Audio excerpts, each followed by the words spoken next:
On New Zealand's rugged coastline, Dr. Ingrid Visser takes the Ocean Adventures team to see the ocean's master predator at work, the orca.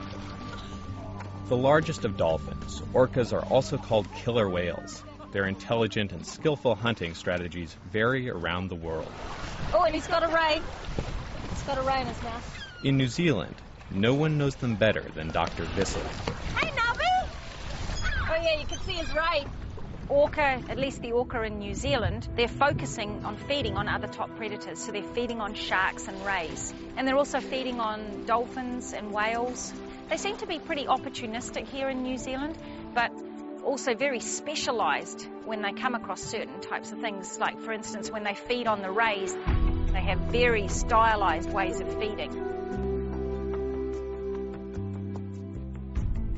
Depending on where they're hunting, they hunt in slightly different ways, and they use different methods. So, for instance, if they're inside the Whangarei harbour, which is very shallow and sandy, they tend to just chase the rays at full speed. But if they're in an area along the coastline which is very rocky, then they find these rays that are hiding, and then they selectively pull them out by grabbing the tip of the tail and very carefully lifting them up, and then another orca comes in and bites the ray. Yeah, well, you see them definitely carrying their food around, but I don't think so much that it's play, at least not for the older animals. I think a lot of it's training sessions, because rays are a very high-risk food type. Because of these stings, you know, there's potential to kill.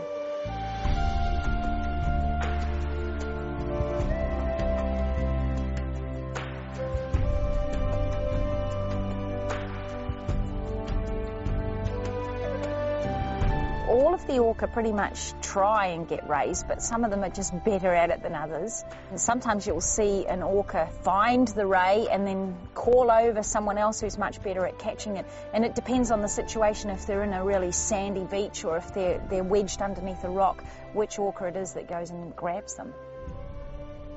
Rays have, I guess, what you call a primitive brain system, and so if they get flipped very quickly, this induces what's called tonic immobility, and they just go limp and lie there.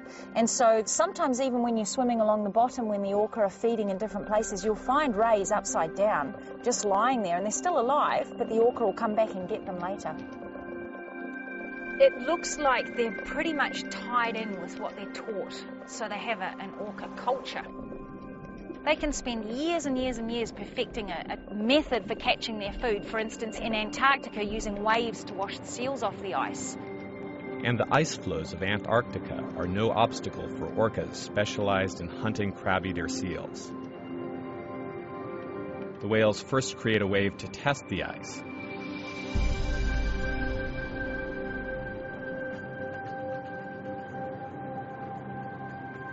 Then they circle, apparently analyzing and clearly planning as younger whales watch and learn. Then, in perfect synchrony, they charge.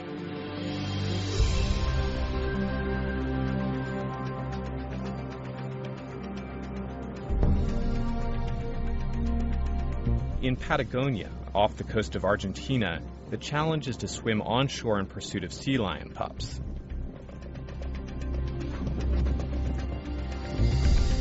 The danger is getting stranded, so every maneuver also becomes a training demonstration for young whales of the pod.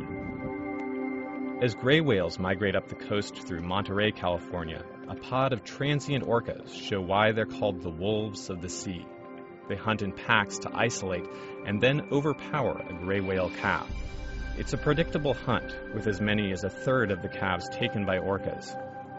The strategy is to separate the calf from its mother and drown it. 20 or 30 whales may work together and share the bounty. The dominant marine species on the planet, orca are the rulers of the ocean.